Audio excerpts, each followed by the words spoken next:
क्या इस देश का हिंदू यहां पर झक मारेगा? क्या तरीका है ये?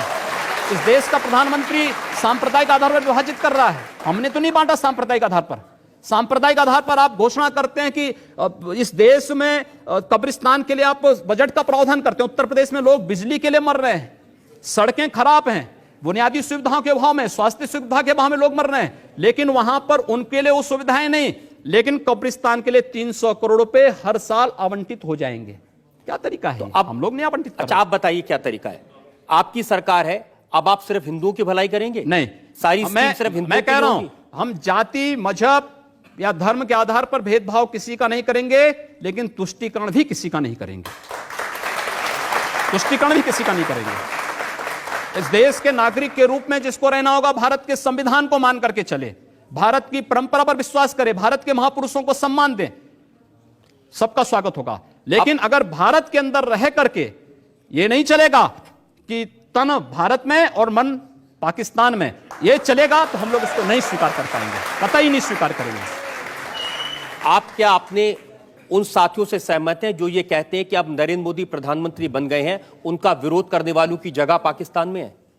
देखिए, मोदी जी के नेतृत्व में देश आगे बढ़ रहा है, एक विश्वास जगा है।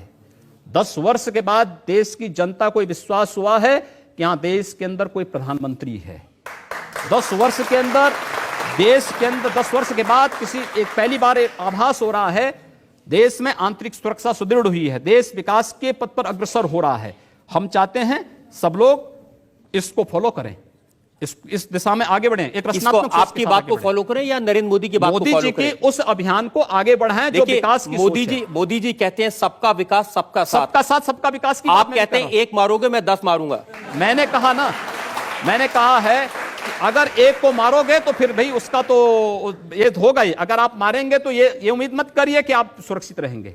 आप इसलिए किसी को मारिए मत, शांति से विकास पर ध्यान दीजिए। आपकी सरकार है, सरकार को कानून का काम करने दीजिए। अब तो कम से कम ऐसी बातें हम कानून की बात कर रहे हैं ना। हमारी जो भी बातें कंडीशनल हैं। अगर आप शांति से रहेंगे तो हम भी शांति से रहेंगे, आप विकास पर ध्यान देंगे तो हम तो विकास में आपको और सपोर्ट करने वाले हैं। हमारे यहां भारत के अंदर मैं तो आप चाहता हूं सिर्फ आप जनता से आज इतना वादा कर दें कि अब इस तरह के भड़काने वाले बयान नहीं देंगे, आप आग लगाने का काम नहीं करेंगे और वाकई में सबको साथ लेके चलेंगे। जो अगर बशर्ते अगला पक्ष शांति से रहेगा तो मुझे प्रसन्नता होगी उसके विकास करने में योगदान देने में। और अगर अगला पक्ष शांति से नहीं रहेगा तो क्या करेंगे? अगर शांति से नहीं रहेगा तो उसको शांति से रहना सिखाएंगे।